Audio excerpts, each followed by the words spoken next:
Alhamdulillah. Alhamdulillahilladzi hadana lihadza wa ma kunna linahtadiya laula an hadanallah. Asyhadu an la ilaha illallah wahdahu la syarikalah wa asyhadu anna Muhammadan abduhu wa rasuluh. Allahumma salli wa sallim ala nabiyyina Muhammadin wa ala alihi wa ashabihi wa man istanna bi sunnatihi ila yaumiddin, amma ba'd. Ayyuhal ikhwa wal akhwat, assalamualaikum warahmatullahi wabarakatuh. ثم اعلموا أن أصدق الحديث كتاب الله وخير الهدي هدي محمد صلى الله عليه وسلم وشر الأمور محدثاتها فإن كل محدثة بدعة وكل بدعة ضلالة وكل ضلالة في النار.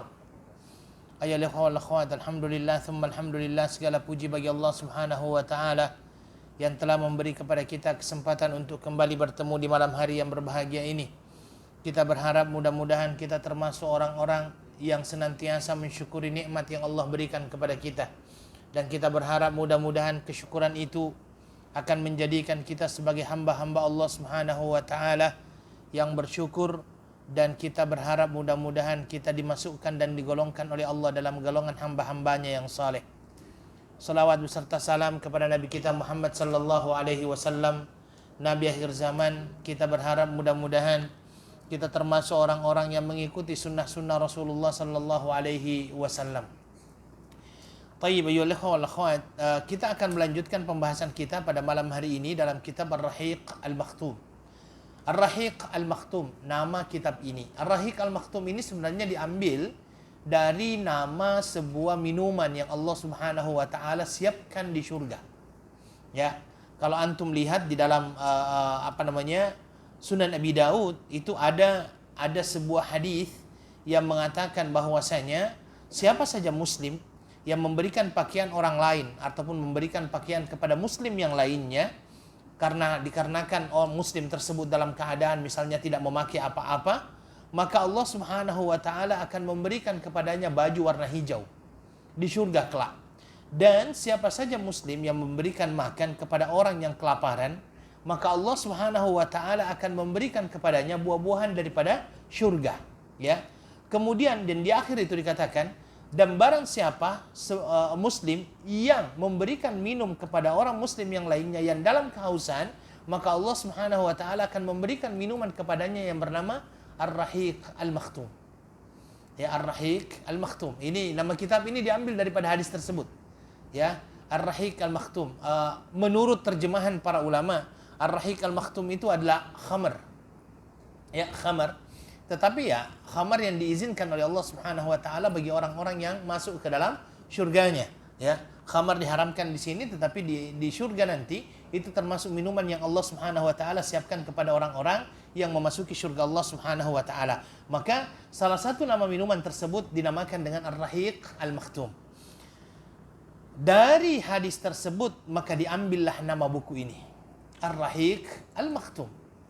Ya, Ar-Rahiq Al-Makhtum ini seolah-olah kita mendapatkan minuman karena kita mendapatkan yang namanya ilmu berkenaan dengan sejarah hidup orang yang kita cintai, yaitu Rasulullah sallallahu alaihi wasallam.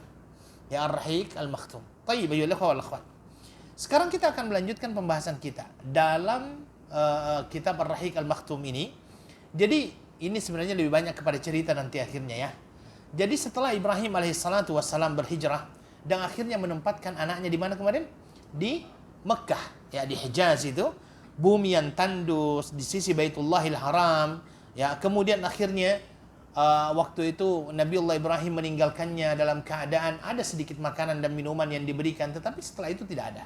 Karena memang di dalam Al-Qur'an dikatakan ghairi zi zar'in inda baitikal muharram, tidak ada tumbuh-tumbuhan sama sekali.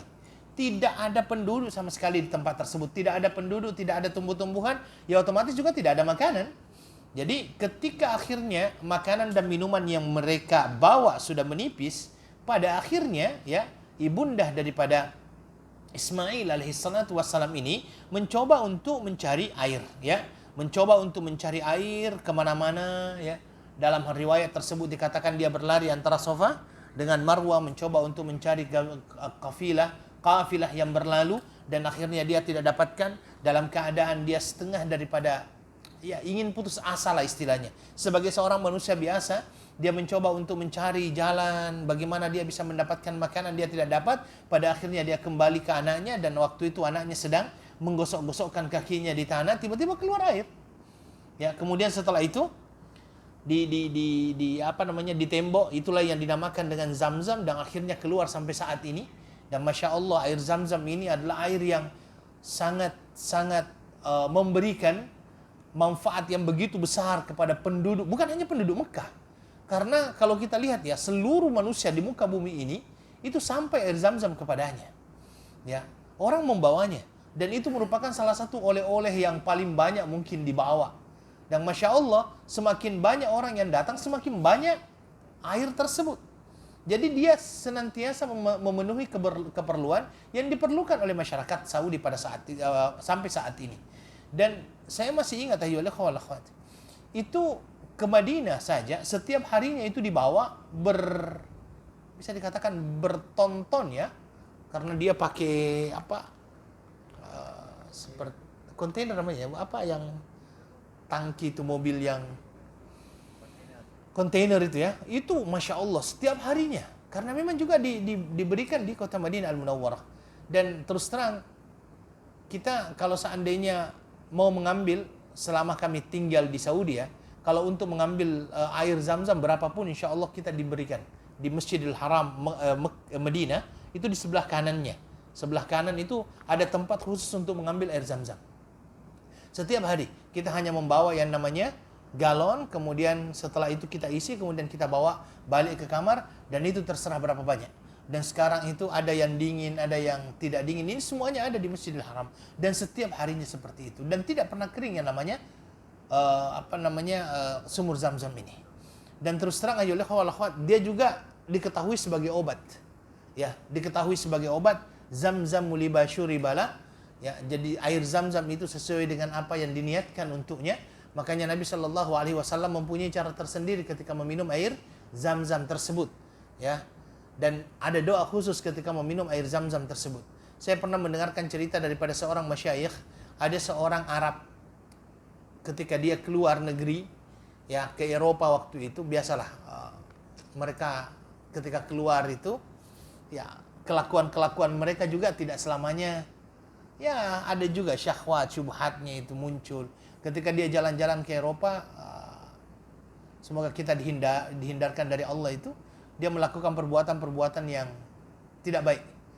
Artinya dalam riwayat, dalam hikayat ataupun cerita yang dia ceritakan, dia melakukan hubungan dengan wanita-wanita yang ada di Eropa, dan dia pada akhirnya terkena penyakit. Ketika dia balik, dia terkena penyakit AIDS, ya. Dia terkena penyakit AIDS, kemudian dia ketika diperiksa oleh dokter, ternyata itulah penyakitnya. Dan pada akhirnya dia menyesal sekali, dan dia ingin bertobat kepada Allah Subhanahu wa taala, dan pada akhirnya dia datang kepada seorang syekh. Dia meminta nasihat daripada syekh tersebut, apa yang dia lakukan. Kata syekh tersebut, bertobatlah kepada Allah, pergilah kamu ke Masjidil Haram, bertobatlah di dalamnya, lakukan salat, makan, minum dari air Zam-Zam. Jadikan air Zam-Zam itu sebagai makanan dan minuman kamu. Dan itulah yang dilakukan. Ketika dia masuk ke dalam Masjidil Haram, Mekah, kemudian makannya itu ya berupa air Zam-Zam itu. Minumnya pun dengan air Zam-Zam sedikit. Sekali-sekali dia mungkin makan kurma. Itulah yang dilakukan selama 6 bulan. Ya, saya diceritakan itu. Selama 6 bulan dia lakukan itu. Setelah 6 bulan dia kembali untuk periksa darah. Dan Masya Allah, terkejut dokter tersebut karena AIDS yang ada di dalam tubuhnya itu alhamdulillah hilang. Dan ini adalah merupakan hal yang memang atas kehendak Allah Subhanahu wa taala, dan kita berharap bahwa mudah-mudahan kita juga mendapatkan syifa dari Allah Subhanahu wa taala melalui perantaraan daripada air Zam-Zam. Taib, setelah seperti itu dia sudah mendapatkan minuman, dan saya katakan 2 minggu yang lalu, yang dinamakan air di daerah Saudi ataupun di daerah Jazirah Arabia ini adalah merupakan sesuatu yang sangat luar biasa kalau ditemukan yang namanya air. Karena memang air di sana itu adalah sesuatu yang sangat langka. Alhamdulillah kalau dapat air. Makanya Saudi sekarang dengan jumlah penduduknya baru 17 juta kalau tidak salah, atau 19 juta ya penduduk daripada Saudi itu. Itu sampai sekarang untuk mendapatkan air bersihnya melalui apa? Melalui air laut yang disuling. Karena memang tidak mencukupi air di Saudi itu. melalui air laut yang disuling. Dan itu tidak diizinkan untuk dijadikan sebagai air minum. Oleh pemerintah Saudi sendiri, itu menyatakan bahwa itu tidak layak untuk diminum. Ya, tidak layak untuk diminum. Sehingga kalau untuk minum itu, kalau bukan dari air Zam-Zam, kita biasanya membeli air sumur, air perigi. Yang mana air perigi itu lebih mahal daripada minyak. Kalau minyak berapa harganya di Saudi? 90 halalah. 90 halalah itu nggak sampai 1 real. 1 realnya, $1 berapa real? 2,7. 2,7 kan? 1 real 2,7. Berarti setengah atau bahkan kurang 40 sen, itu 1 liter. Sedangkan di Saudi kalau membeli seperti ini 1 real. Berarti kan lebih mahal air daripada minyak di sana itu. Makanya kalau seandainya kita beli air perigi pun, Masya Allah, sangat mahal harganya. Makanya di Saudi, ketika misalnya ditemukan air, maka akan ada orang yang berkumpul. Dan itulah yang terjadi. Di awal akhirnya keluarnya air Zam-Zam tersebut, ada kabilah dari Yaman. Kabilah dari Yaman ini adalah kabilah Jurhum yang kedua. Datang dan bermukim di Mekah, meminta izin kepada siapa? Ibundah daripada Ismail alaihissalatu wassalam. Ya, dia meminta agar dia bisa membuat kemah-kemah di situ. Karena memang orang-orang Arab dulunya itu, mereka kalau bukan peternak, mereka pedagang. Dan pedagang itu berpindah tempat dari satu tempat ke tempat yang lainnya, ya. Dan biasanya mereka beristirahat di tempat-tempat yang ada air, karena disitulah akhirnya mereka mengisi kembali bekalan-bekalan mereka dan memberikan minuman kepada onta mereka. Ya, onta sekali minum bisa bertahan sampai 1 bulan kan? Ya, sekali minum, dan mereka kalau minum banyak. Jadi mereka memang mencari yang namanya mata air. Maka ketika mereka dapat, mereka akhirnya meminta izin untuk bisa tinggal di pinggir kota Mekah, ya. Kemudian akhirnya mereka berkembang di situ, ya.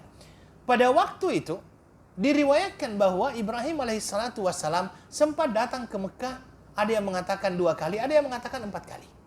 Ya, dan banyak sejarawan yang mengatakan bahwasanya Nabi Ibrahim alaihissalatu wassalam datang ke Mekah itu sebanyak 4 kali. Yang pertama yang tadi itu, ketika dia membawa anaknya dengan istrinya, itu yang pertama. Kemudian yang kedua, dia datang ke sana untuk mengadakan perjalanan ke Mekah setelah dia mendapatkan yang namanya mimpi. Ya, setelah dia mendapatkan mimpi. Ya. Allah menyebutkan di dalam Al-Quran bahwa dia diperlihatkan di dalam mimpinya, Ibrahim alaihissalatu wassalam disuruh untuk menyembelih anaknya Ismail. Ya, disuruh untuk menyembelih anaknya Ismail. Maka dikarenakan ini adalah mimpi, mimpinya Nabi itu adalah wahyu. Mimpinya Nabi itu adalah wahyu. Maka pada saat itu Ibrahim alaihissalatu wassalam langsung datang ke Mekah, dan itu disampaikan oleh Allah di dalam Al-Quran surah As-Saffat. Falamma aslama wa tallahu lil jabin wa nadainahu ayya Ibrahim qad saddaqta ar-ru'ya inna kadzalika najzil muhsinin inna hadza lahuwal bala'ul mubin wa fadainahu bidzibhin azim. Itu di dalam Al-Quran dijelaskan bahwa ketika keduanya itu berserah diri, dan ini menjelaskan bagaimana Nabi Ibrahim alaihissalatu wassalam disampaikan kepadanya bahwasanya, ya wahai anakku, saya melihat bahwa saya menyembelihmu. Fandur madza tara. Dalam ayat yang lainnya dikatakan fandur madza tara, bagaimana pendapatmu? Kata dia, ya abati fa'al ma tu'mar satajiduni insyaallahu minas sabirin. Wahai ayahku, kalau memang itu adalah wahyu, perintah dari Allah Subhanahu wa taala, lakukan. Satajiduni insyaallahu minas sabirin. Engkau akan mendapatiku di dalam hal ini sebagai orang-orang yang bersabar. Makanya di dalam riwayatnya itu, setelah itu dibawalah Ismail alaihissalatu wassalam di sebuah tempat, dan itu di daerah Mina, ya, di sebuah tempat di daerah Mina. Kemudian setelah itu dia dibaringkan. Tetapi sebagai seorang ayah otomatis juga mempunyai rasa sayang terhadap anak ini. Tapi ini adalah perintah Allah Subhanahu wa taala. Sampai di dalam riwayat Nabiullah Ismail alaihissalatu wassalam memerintahkan kepada ayahnya untuk jangan melihatnya. Ya, sempatkan digoda itu sehingga terjadilah yang namanya melontaran-lontaran terhadap iblis itu. Tetapi bukan berarti sekarang yang kita lontar itu ada. Karena memang ini adalah merupakan kesalahpahaman. Kadang-kadang orang pergi ke sana itu walaupun bukan musim haji melontar juga. Ya. Ketika ditanya kenapa melontar, karena ini juga biasanya travel kalau seandainya mengadakan mazarat, ziarah ya, itu kan bawanya ke di situ kadang-kadang ada orang yang masih mempunyai cara berpikir bahwa itu adalah setan yang harus dilempar. Jadi walaupun bukan musim haji, dia lempar juga. Padahal walaupun musim haji juga bukan sebenarnya, sudah bukan syaitan yang dilempar, itu hanyalah simbol saja. Okay. Melontar terus itu ya. Makanya ini ya di sinilah ada gangguan-gangguan yang dirasakan oleh Ibrahim alaihissalatu wassalam sampai pada akhirnya wa fadainahu bidzabhin azim, dan kami tebus anak itu dengan seekor sembelihan yang besar. Dalam riwayatnya sembelihan yang besar ini adalah merupakan kurbannya anaknya Adam. Dalam riwayat kurbannya anaknya Adam. Kan dulu itu ada anaknya Adam, Qabil dengan Habil ya, disuruh untuk berkurban, satu diterima, satu tidak diterima. Yang diterima itulah yang akhirnya diturunkan lagi kepada mereka, dan akhirnya ya akhirnya mereka digantikan dengan kurban yang besar tersebut. Ini adalah perjalanan hidup, dan inilah yang kedua kalinya Ibrahim alaihissalatu wassalam datang ke tempat tersebut. Oke? Dalam perjanjian lama, ya, dalam perjanjian lama itu disebutkan bahwasanya antara Ismail dengan Ishak itu perbedaan umurnya adalah 13 tahun. Ya, dalam perjanjian lama itu disampaikan bahwasanya perbedaan antara Ismail dengan Ishak itu adalah 13 tahun. Dan itu ada sebagian ulama yang menyatakan pendapat seperti itu. Adalah 13 tahun. Oke? Dan ringkasnya bahwasanya ketika Ismail alaihissalatu wassalam setelah peristiwa ingin disembelih itu dan digantikan oleh Allah Subhanahu wa taala, dan akhirnya Ismail beranjak dewasa, Ismail alaihissalatu wassalam itu belajar bahasa Arab dari kabilah Jurhum yang dari Yaman tadi. Dia belajar bahasa Arab dari kabilah Jurhum dari Yaman tadi, dan akhirnya kabilah Jurhum ini melihat bahwasanya Ismail dewasa ini, Ismail remaja ini adalah seorang pemuda yang bertanggung jawab. Dikarenakan dia dianggap sebagai seorang pemuda yang bertanggung jawab, maka akhirnya kabilah Jurhum ini melalui ketuanya, kabilahnya, mengawinkan atau menikahkan Ismail dengan salah seorang anak wanita mereka. Maka menikahlah Ismail dengan anak wanita mereka. Ya, dan setelah itu ibunya pun meninggal dunia. Setelah menikah itu ibunya pun meninggal dunia. Ya. Setelah itu Ismail alaihissalatu wassalam ya berada bersama dengan istrinya di situ. Kemudian orang-orang dari Jurhum ada di situ juga. Muncullah keinginan daripada Ibrahim, dan ini adalah perjalanan ketiganya Ibrahim. Muncullah keinginan daripada Nabi Ibrahim untuk kembali melihat keluarganya. Maka berangkatlah dia ke Mekah. Sampainya di Mekah, ternyata Ismail tidak ada. Tapi dia tahu bahwa itu adalah rumahnya Ismail, karena ketika sampai di situ, dia tanya, mana rumahnya Ismail? Oh, ditunjukkanlah, oh inilah rumahnya Ismail. Maka dia datang ke rumahnya Ismail. Ketika dia datang ke rumahnya Ismail itu, ternyata Ismail alaihissalatu wassalam ini tidak ada di rumah. Yang ada hanyalah istrinya. Kemudian akhirnya diterima oleh istrinya. Akhirnya Nabi Ibrahim alaihissalatu wassalam ini mencoba untuk mengetahui, bertanya, gimana sih kabarnya Ismail ya? Bagaimana kehidupanmu di sini? Ternyata istrinya ini mengeluh, wah susahlah di sini ini, wah banyak rintangan, banyak hambatan, banyak cabaran, banyak. Pokoknya dia mengeluh, ya, komplain. Istrinya ini mengeluh, komplain kepada, dia tidak tahu kalau itu adalah Ibrahim alaihissalatu wassalam. Dia pokoknya komplain saja. Pokoknya susahlah hidup. Akhirnya sebelum pulang, Nabiullah Ibrahim alaihissalatu wassalam memberikan sebuah pesan kepada dia. Kata dia, sampaikan salamku kepada Ismail. Sampaikan salamku kepada Ismail bahwa ayahmu datang dan minta dia untuk mengganti daun pintunya. Falyughayyir atabata babih. Dalam riwayatnya itu dikatakan, suruh dia untuk mengganti daun pintunya. Kemudian akhirnya Ibrahim pergi. Ketika dia pergi, datanglah Ismail alaihissalatu wassalam, disampaikan, tadi ada tamu. Ya, tamunya ini orangnya sudah tua, ya, orangnya sudah tua. Ya, oke, bagaimana ciri-cirinya? Disampaikan ciri-cirinya. Oh, itu adalah ayahku, kata dia kan. Itu adalah ayahku. Kemudian dikarenakan setelah itu adalah disampaikan itu adalah ayahnya, kemudian dia tanya, apa pesannya? Ada pesannya satu. Apa pesannya? Dia meminta kamu, kata dia, untuk mengganti daun pintumu. Kata dia, itu adalah ayahku dan menyuruh saya untuk menceraikanmu. Ya, makanya akhirnya diceraikan oleh Ismail alaihi salatu wassalam. Ya, diceraikan oleh Ismail alaihi salatu wassalam. Kemudian setelah bercerai, maka akhirnya Bani Jurhum ataupun kabilah Jurhum ini menikahkan dia dengan putri Madad bin Amr. Ya, Madad bin Amr ini dia termasuk pemuka daripada Bani Jurhum juga. Ya, dan ini adalah merupakan pendapat kebanyakan kebanyakan sejarawan ya mengatakan bahwa dia menikah dengan putri daripada Madad bin Amr, dan setelah terjadi pernikahan tersebut Ibrahim datang lagi, dan ini adalah kedatangan Nabi Ibrahim yang keempat kalinya. Ya, Nabi Ibrahim alaihissalatu wassalam datang lagi, ya, dan ketika dia datang, Ibrahim tidak ada lagi, ya, tidak ada lagi. Ismail tidak ada lagi, dan ketika tidak ada lagi, dia bertemu dengan istrinya. Dia tanya lagi, gimana keadaanmu? Oh, akhirnya istrinya ini ternyata Masya Allah, dia mengatakan bahwa Alhamdulillah begini. Dia memuji kepada Allah atas apa yang Allah anugerahkan kepada mereka berdua.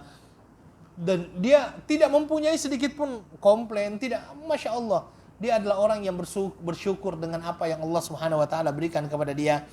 Kemudian akhirnya Nabiullah Ibrahim alaihissalatu wassalam memberikan kepadanya pesan. Kata Nabi Ibrahim, sampaikan kepada suamimu saya datang, ya.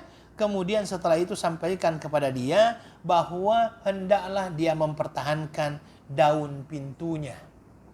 Daun pintu, ya. Makanya setelah itu dia pergi, kemudian setelah itu disampaikan berkenaan dengan seperti itu, dan akhirnya Ismail berkata, itu adalah ayahku dan memerintahkan saya untuk mempertahankan kamu. Tetapi setelah itu dalam riwayatnya dia tidak langsung pulang, tetapi disitulah akhirnya terjadi usaha pembinaan kembali Ka'bah. Makanya di dalam Al-Quran dikatakan, wa idh yarfa'u Ibrahimul qawa'ida minal baiti wa Ismail Rabbana taqabbal minna innaka antas samiul alim. Dan ingatlah ketika Ibrahim dengan Ismail mendirikan kembali Ka'bah. Ya. Kemudian setelah dia mendirikan Ka'bah, dia pun berdoa, Rabbana taqabbal minna, ya Allah, terimalah dari kami, innaka antas samiul alim, sesungguhnya engkau ya Allah maha mendengar lagi maha mengetahui. Makanya dinaikkanlah. Kita sekarang kenalnya itu ada Hijar Ismail, ya, ada Hijar Ismail, ada makam Ibrahim, ya, makam Ibrahim. Makam itu bukan artinya makam, ya. Makam itu adalah tempat berdirinya Ibrahim alaihissalatu wassalam. Wallahu a'lam. Ya, karena kalau kita lihat kan memang besar itu, dan di dalam riwayat memang ada sebagian ulama yang mengatakan bahwasanya tingginya Ka'bah itu ya tidak artinya kita saja yang sekarang itu agak pendek-pendek. Kalau Ibrahim dulu memang tinggi, ya. Ibrahim tinggi, Ismail alaihissalatu wassalam tinggi. Kemudian Ka'bah itu tidak segi empat sebenarnya. Hijar Ismail itu masuk dalam kategori Ka'bah.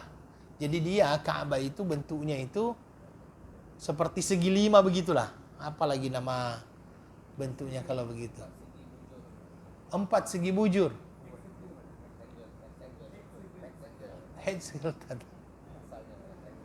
Ya, jadi Hijar Ismail itu sebenarnya masuk dalam kategori Ka'bah. Pernah Nabi Shallallahu Alaihi Wasallam ditanya oleh Aisyah, ya Rasulullah, kenapa engkau tidak membangun yang namanya Ka'bah ini seperti yang telah dibangun di awal-awal? Artinya kembali kepada asalnya. Kata Nabi Shallallahu Alaihi Wasallam, laula anna ummati hadithu ahdin bi kufrin labanaitul Ka'bah ala qawaidi Ismail, ala qawaidi Ibrahim. Kalaulah saya punya umat ini bukanlah orang yang baru saja masuk Islam, sungguh saya akan membangunnya seperti dibangun oleh Ismail alaihi salatu wassalam. Oke? Sebagaimana yang dibangun oleh Ibrahim alaihi salatu wassalam. Oke, dari perkawinan antara Ismail dengan putri daripada Madad bin Amr tersebut, itu beliau dikaruniai 12 orang anak. Ya, 12 orang anak. Dari 12 orang anak itu ada 2 yang terkenal. Yang pertama adalah Nabit dan atau Nabayut, dan yang kedua adalah Qaidar. Ya, Nabit atau Nabayut, yang kedua adalah Qaidar. Inilah yang akhirnya menjadi orang-orang yang memimpin, ya, menjadi pemimpin-pemimpin pada saat itu, ya, yaitu dari 2 ini. Jadi dari Nabit ya atau Nabayut dan dari Qaidar ya. Nabit dan dari Qaidar. Dari mereka yang lain ini kemudian berkembang menjadi 12 kabilah ya. Dan semuanya menetap di Mekah untuk beberapa waktu. Mata pencaharian mereka seperti yang saya sampaikan tadi adalah berdagang. Berdagangnya ini bukan berdagang yang dekat-dekat ya, karena perdagangan mereka itu sampai ke negeri Syam, sampai ke negeri Mesir. Dan itu disampaikan oleh Allah di dalam Al-Qur'an. Ya, mereka memang mempunyai kebiasaan untuk melakukan perjalanan. Kalau di dalam Al-Qur'an dikatakan apa? Li'ilafi Quraisy, ilafihim rihlatash syita'i was-saif. Ya, demi kebiasaan bangsa Quraisy. Apa kebiasaan mereka? Mengadakan perjalanan. Perjalanan pada musim rihlatash syita, pada musim dingin maupun musim panas. Falyabudu rabb hadzal bait. Maka dari itu kata Allah Subhanahu wa taala, hendaklah dia menyembah rabb hadzal bait, pemilik rumah ini. Siapa pemilik rumah itu? Yang dimaksud dengan bait di sini apa? Ka'bah. Ya, Ka'bah. Karena dari situ mereka, ya orang-orang Quraisy dulu itu, ya dari 12 anak ini kan tersebar semuanya. Tersebar. Ya, mereka mempunyai mata pencaharian itu ya sebagai pedagang. Sebagai pedagang. Dan perjalanan ke Syam itu ditempuh bukan dalam waktu yang pendek ya. Itu ditempuh dalam waktu yang cukup lama. 1 bulan biasanya sampai ke Syam itu. Dari Mekah 1 bulan. Itu perjalanan darat. Ya, itu perjalanan darat. Dalam perjalanan darat itu biasanya mereka kalau malam hari tidak bergerak. Jadi mereka itu ketika berpindah dari satu tempat ke tempat yang lainnya, mereka sudah tahu, ini kita harus sampai di sini sebelum maghrib. Kita sudah harus sampai sini sebelum maghrib. Karena yang mereka takutkan adalah apa? Kalau orang itu perampok ya. Perampok yang akan mengambil dagangan mereka pada waktu malam. Sehingga itulah yang mereka lakukan. Itu sampai di Syam, sampai di Mesir. Kalau di Mesir kan dia harus naik ke atas itu kalau perjalanan darat. Dia harus naik ke atas melalui Palestina ya, baru ke Mesir. Ya, karena memang ada laut ya. Tetapi kebanyakan dari mereka maunya ya lewat darat akhirnya. Ya. Akhirnya dari situ tersebar ya. Dari 12 ini tersebarlah. Tetapi akhirnya yang banyak sekali menjadi pemimpin adalah dari 2 suku itu, yaitu dari Nabit atau Nabayut dan juga daripada Qaidar ini, ya, Qaidar. Yang lainnya seolah tenggelam, tidak ketahuan kemana, ya. Hanya 2 itu aja, cucu daripada Nabit dan Qaidar. Inilah yang akhirnya mempunyai beberapa kerajaan-kerajaan, ya, kerajaan-kerajaan bahkan masuk dalam kategori kerajaan-kerajaan besar. Yang pada akhirnya mereka dihancurkan oleh kerajaan Romawi. Ya. Waktu Nabit dan Qaidar ini menjadi penguasa-penguasa, tidak ada orang yang bisa melawan mereka.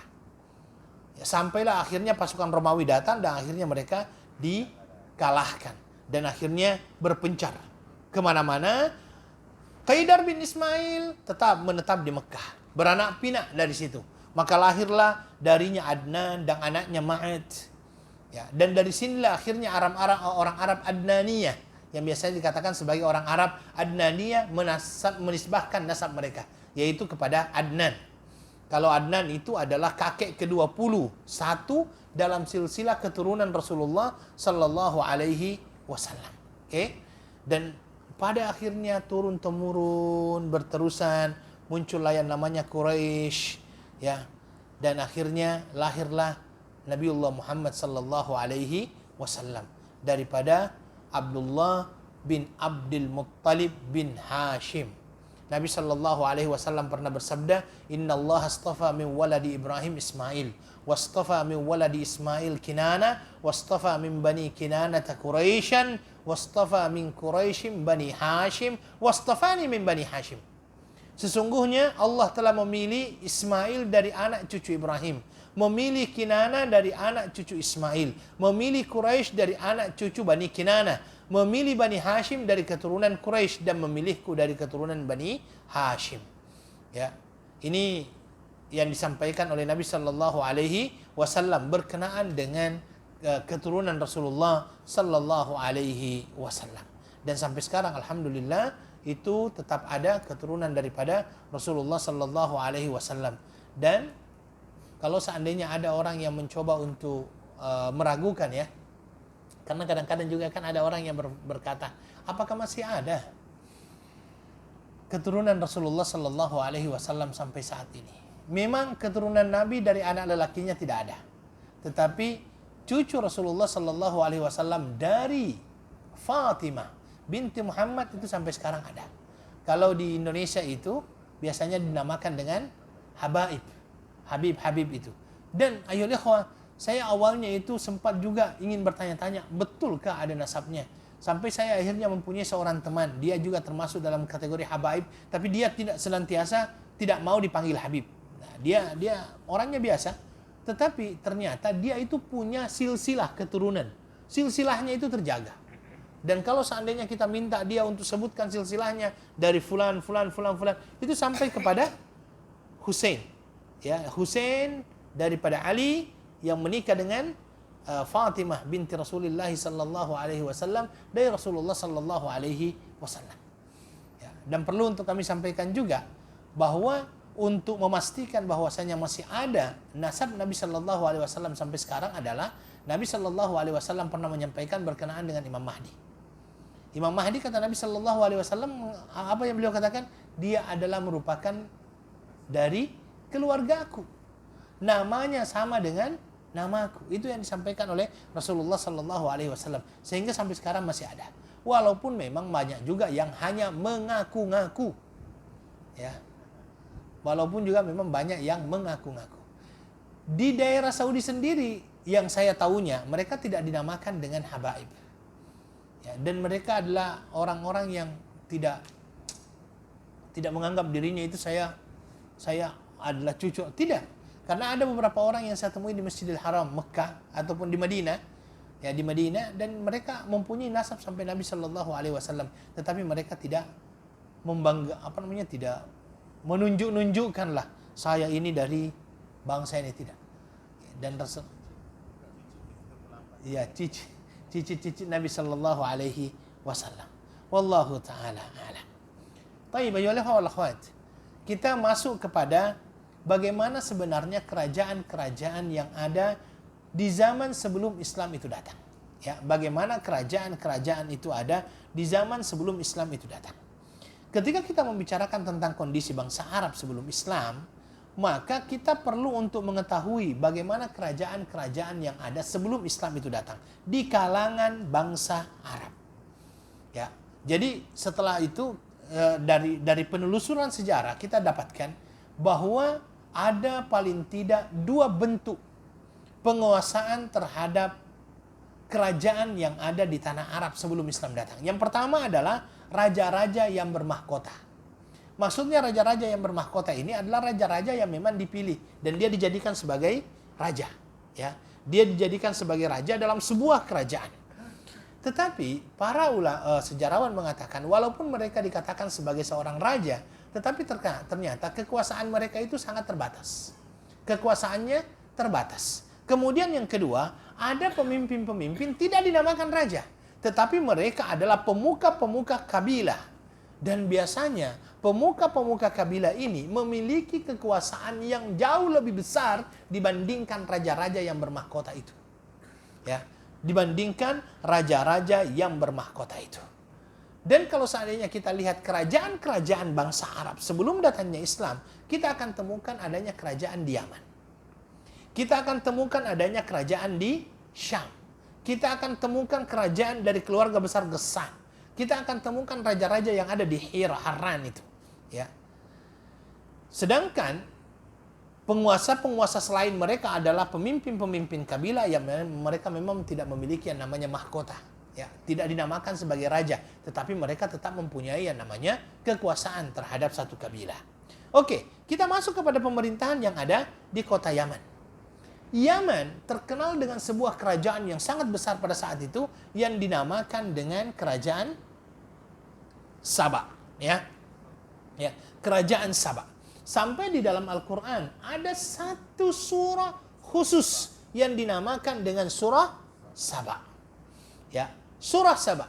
Dan dalam riwayatnya, di dalam tafsirannya itu, Saba ini adalah merupakan sebuah kerajaan yang dulunya sangat-sangat kaya. Kaya raya, ya. Kaya raya. Ini adalah Saba ini. Makanya di dalam Al-Qur'an dikatakan laqad kana li saba'in fi maskanihim ayah.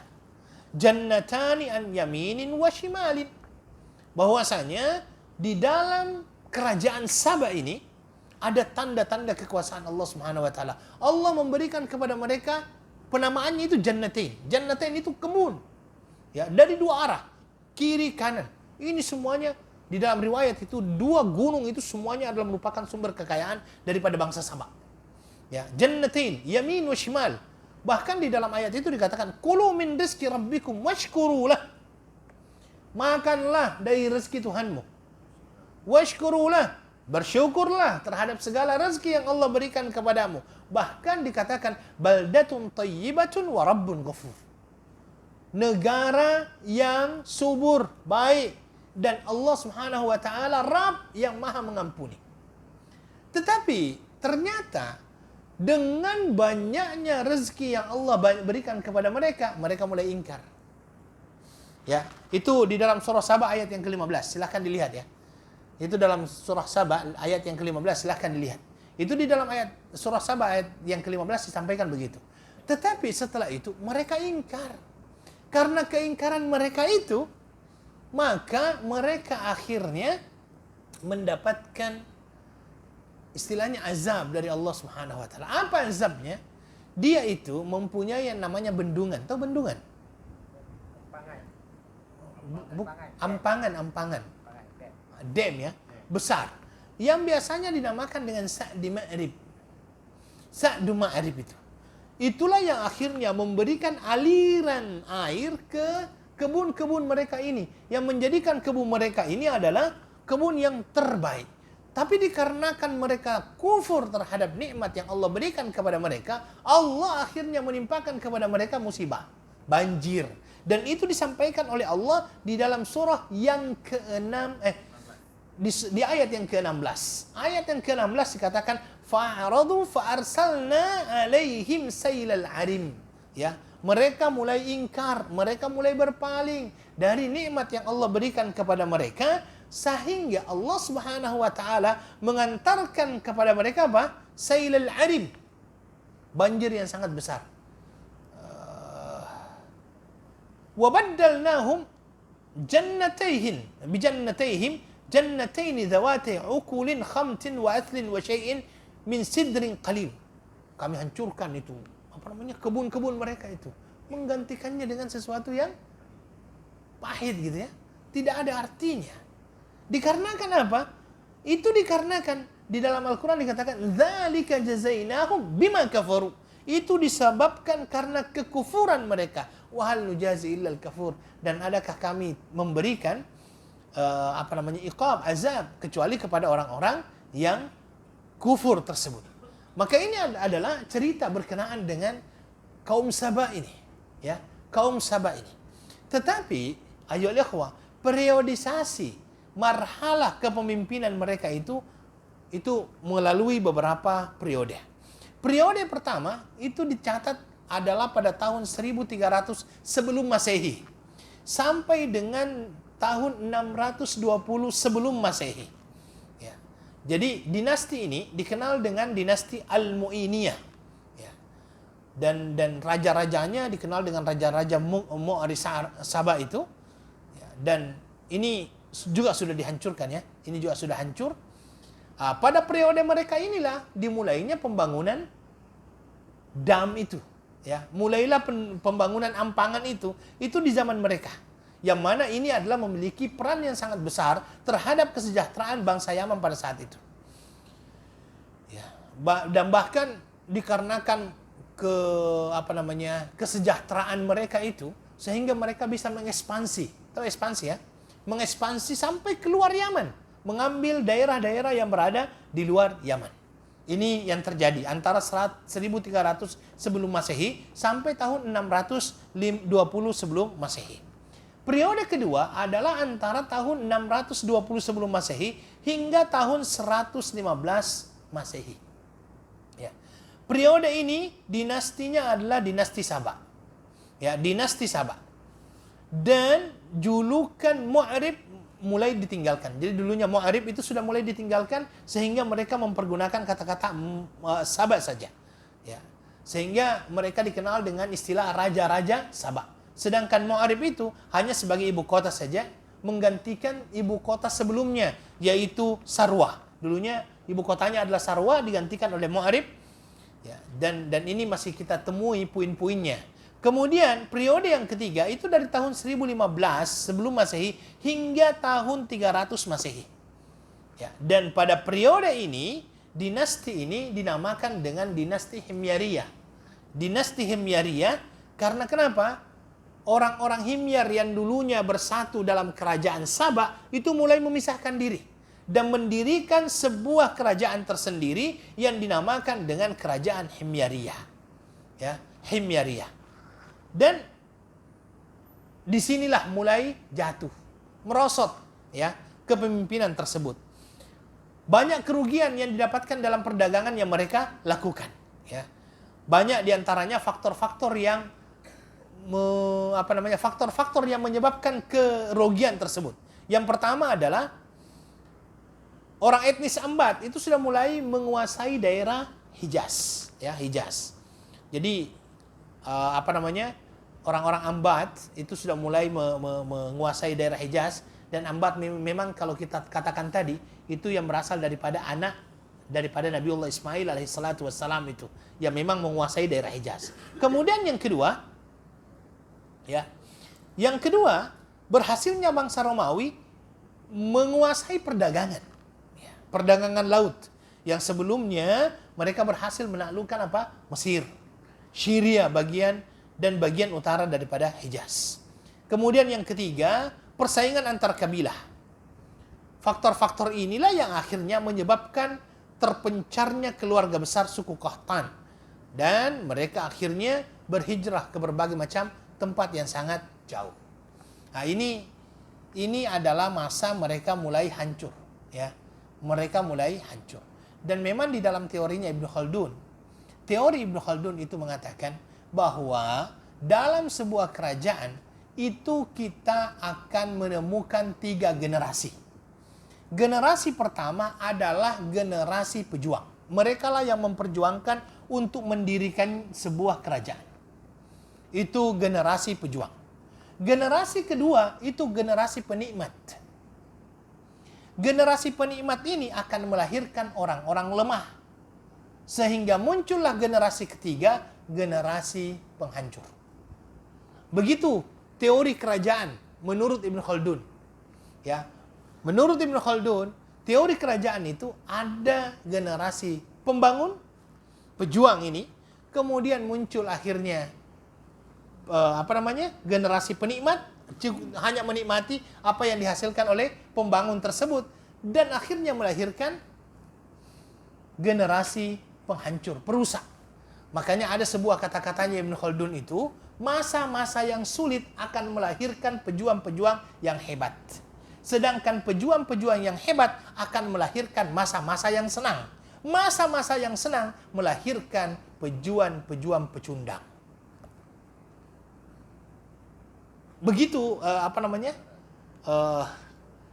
siklusnya menurut Ibnu Khaldun dalam kitabnya Muqaddimatu Ibnu Khaldun. Ya, mudah-mudahan kita masih menjadi orang-orang pejuang semua ini, belum menjadi penikmat ya. Karena kalau penikmat itulah yang akhirnya akan melahirkan orang-orang yang lemah, ya, yang lemah. Jadi itu periodisasinya. Dan setelah itu dari tahun 300 Masehi hingga masuknya Islam ke Yaman. Ya, ini sudah mulai masuk Islam ke Yaman, itu kan didakwahi Nabi Shallallahu alaihi wasallam mengirim utusan, ya, mengirim utusan kepada Yaman untuk berdakwah. Dan salah satu yang kita kenal siapa? Muaz bin Jabal. Muaz bin Jabal diutus oleh Nabi Sallallahu Alaihi Wasallam ke kota Yaman ataupun ke Yaman, innaka ke kota Yaman untuk berdakwah. Taib.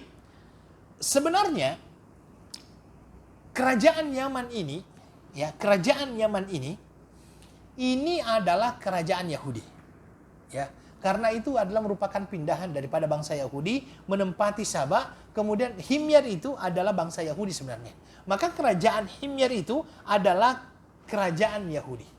Salah seorang rajanya dulunya bernama Dzunwas, ya. Pada tahun 523 ini, pemimpinnya yang berdarah Yahudi ini menyerang orang-orang penduduk Najran yang beragama Nasrani. Dan meminta bangsa Nasrani ini untuk masuk ke dalam agama Yahudi. Tetapi akhirnya ditolak. Orang-orang Nasrani ini yang berasal dari Najran ini tidak mau masuk. Ya, walaupun diajak, ayo mereka tidak mau masuk. Ya, ini sebelum Islam datang, ya. Ini sebelum Islam datang. Jadi mereka, orang-orang Yahudi yang menguasai Sabah pada waktu itu, yang merupakan bagian daripada kerajaan Himyar, itu adalah orang-orang yang berbangsa Yahudi. Pernah menyerang Najran, yang mana Najran ini adalah beragama Nasrani, dan mengajak mereka untuk masuk ke dalam agama mereka. Akan tetapi orang-orang Nasrani ini menolak, dan mereka tidak mau untuk masuk. Tetapi sudah dikuasai. Apa yang terjadi? Inilah yang diceritakan di dalam suratul Buruj. Pernah itu kan kita ambil itu kisahnya. Di dalam suratul Buruj itu dikatakan bahwasanya orang-orang dari kerajaan Himyar ini yang di bawah pimpinan Dzunwas ini membuat sebuah parit yang sangat besar. Kemudian semua orang yang tidak mau ikut kepada apa yang diperintahkan oleh kerajaan Himyar pada saat itu, semuanya dimasukkan ke dalam lubang. Lubang itu bukan lubang biasa. Karena lubang itu setelah dibuat lubang, dimasukkan kayu bakar, kemudian dibakar di situ, siapa saja yang tidak mau dilemparkan. Makanya di dalam Al-Quran dikatakan kutila ashabul ukhdud, binasa dan terlaknatlah orang-orang yang membuat parit. Ya. Jadi akhirnya dikarenakan adanya serangan terhadap orang yang Nasrani ini, menjadikan orang Nasrani akhirnya dendam juga terhadap bangsa Yahudi. Pada saat itu, ya, ada dendam juga yang menggebu-gebu. Dan karena waktu itu kan Romawi masih beragama Nasrani, ya, di bawah kepemimpinan Romawi ini, mereka akhirnya memperluas wilayahnya dengan menaklukkan negeri Arab. Mereka akhirnya, bangsa Romawi ini juga meminta kepada orang-orang Ethiopia untuk menyiapkan armada laut. Karena kalau Ethiopia Habasyah kan, melalui laut kan, menyiapkan armada laut untuk sama-sama menyerang, ya, menyerang Yaman pada saat itu, dan bergabunglah sebanyak 70.000 personil tentara daripada Habasyah. Ya, kemudian akhirnya mengambil alih daripada mengambil alih daripada kerajaan Himyar tersebut, ya, dan akhirnya dia setelah mengambil alih, dan pada saat itu mereka di bawah pemerintahan Aryad meminta restu kepada Raja Habasyah untuk menghancurkan yang namanya Ka'bah. Sebenarnya awal penghancuran Ka'bah itu juga itu lebih kepada motif ekonomi awalnya. Motif ekonomi. Kok bisa terjadi motif ekonomi? Jadi begini, Ka'bah yang saya katakan tadi, kebanyakan penduduknya itu adalah pedagang. Dan ternyata orang-orang banyak yang berdagang dan tinggal di daerah Ka'bah. Di daerah Ka'bah itu, mereka semuanya tertariknya bukan karena Mekahnya, tapi tertariknya karena adanya Ka'bah. Jadi orang-orang melihat, oh ini dikarenakan adanya Ka'bah sehingga orang-orang lebih banyak tertarik untuk sampai ke Mekah dibandingkan ke tempat yang lainnya. Yang pada saat itu Abraham melihat, oh ini kita harus buat juga satu Ka'bah di Yaman. Setelah mereka kuasai Yaman, ya, mereka akhirnya berpikir, kita juga harus membuat satu Ka'bah di Yaman agar orang-orang mau datang ke Yaman. Karena waktu itu Ka'bah ya ikhwah, itu bukan hanya sebagai satu tempat simbol aja. Pada saat itu sudah dijadikan sebagai tempat ibadah yang namanya Ka'bah itu. Orang sudah tawaf sebenarnya. Ka'bah itu sebelum Nabi Shallallahu Alaihi Wasallam ada, orang-orang sudah mulai tawaf di situ. Orang-orang Quraisy kan tawaf di situ, walaupun tawafnya bagaimana? Bugil, kemudian sambil tepuk-tepuk, ya kan? Dan itu memang dijadikan sebagai tempat mereka berkumpul. Dan akhirnya Abraham melihat, ini salah satu faktor kenapa Ka'bah menjadi pusat perhatian karena adanya Ka'bah tersebut. Akhirnya dia pun membuat Ka'bah. Persis sama. Cuma memang dikarenakan dia ingin menarik orang-orang untuk datang ke sana, melakukan perdagangan di sana, Ka'bahnya itu dibuat seindah mungkin. Dalam riwayatnya itu terbuat daripada emas, kemudian setelah itu digantungi dengan permata-permata mahal. Agar orang-orang mau datang. Tetapi yang terjadi sebaliknya, orang-orang semakin tidak tertarik ke situ. Dan bahkan di dalam riwayat ada orang-orang datang ke sana, mohon maaf ya, malah mengusapnya dengan kotoran. Yang semakin menjadikan akhirnya Abraham marah. Karena dalam keadaan Abraham marah ini, maka dia pun menyiapkan satu tentara untuk menghancurkan Ka'bah. Dan pada saat itu dia dinamakan dengan Ashabul Fil, ya, penunggang gajah. Ya, penunggang gajah. Dia diberikan sebuah gajah yang sangat besar pada saat itu. Kemudian dia sudah mau datang ke Mekah untuk menghancurkan Ka'bah. Sempat pada saat itu diketahui kedatangannya oleh datuknya Nabi Shallallahu Alaihi Wasallam. Siapa? Abdul Muttalib. Dan ternyata Abraha ini pernah pinjam, pernah punya utang. Pernah punya utang kepada Abdul Muttalib. Utangnya itu berupa onta. Kalau tidak salah sampai 100 onta pernah dipinjam sama dia, atau 200 onta. Ketika dia tahu kedatangan Abraha yang pernah meminjam onta sama dia, dia langsung datang menemui Abraha. Ya. Dia mengatakan, "Wahai Abraha, saya datang kepadamu, saya minta onta saya yang pernah kamu pinjam. Ya, kembalikan sekarang." Abraha heran. Apa kata Abraha? Saya datang ini mau hancurkan Ka'bah kamu ini. Kenapa kamu tidak apa namanya? Seolah-olah tak kisah gitu kan. Tak panik. Saya datang untuk menghancurkan Ka'bah kamu ini yang kamu jaga selama ini. Kenapa kamu tidak panik? Ya. Apa kata dia? Saya meminta milikku. Ya. Saya meminta milikku berupa onta yang pernah engkau pinjam. Berkenaan dengan Ka'bah, indahu rabbun yahmi. Dia punya rumah, dia punya Tuhan yang akan menjaganya. Yang penting kamu sekarang bayar utangmu.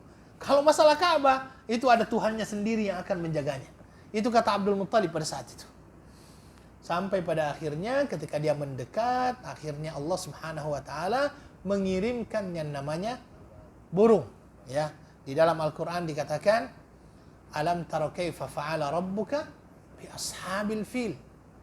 Ya, alam tara kaifa fa'ala rabbuka bi ashabil fil. Adakah engkau mengetahui bagaimana Tuhanmu memperlakukan orang-orang ashabul fil ini? Ya. Alam tara kaifa fa'ala rabbuka bi ashabil fil alam yaj'al kaidahum fi tadlil. Bukankah Allah Subhanahu wa taala telah menjadikan daya upaya mereka, ya, segala usaha mereka menjadi sia-sia. Farsala alaihim tayran ababil. Allah Subhanahu wa taala mengutus kepada mereka burung ababil. Wallahu alam. Sekarang ada orang yang mengatakan burung ababil itu kecil gitu ya. Ada yang saya kemarin ada fotonya lagi. Tapi wallahu alam apakah itu burung ababil seperti itu, wallahu alam ya. Tetapi yang jelasnya dikatakan bahwasanya tarmihim bihijaratin min sijil. Dia melentarkan kepadanya batu-batu. Ya, yang membara begitu. Faja'alahum ka'asfin ma'kul, dalam riwayatnya kalau batu tersebut mengenai orang itu tembus. Ya, batu itu ketika terkena itu tembus. Makanya dikatakan faja'alahum ka'asfin ma'kul. Kamu lihat mereka-mereka ini yang terkena batu itu bagaikan daun-daun yang dimakan oleh ulat-ulat itu. Daun kalau dimakan oleh ulat bagaimana bentuknya? Itu kan berlobang-lobang. Ya, kata dalam riwayat dikatakan begitulah keadaan ashabul fil ketika dilempar oleh burung ababil tersebut dengan dengan hijarah, dengan batu yang berasal daripada ini.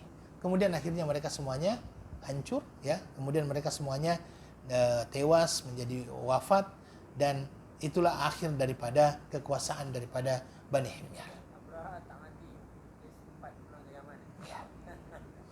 Wallahu ta'ala alam, ini akhir dari kekuasaan dinasti itu. Dan kalau Yaman sekarang alhamdulillah dia memang adalah merupakan salah satu daerah yang melahirkan banyak ulama juga, ya. Yaman.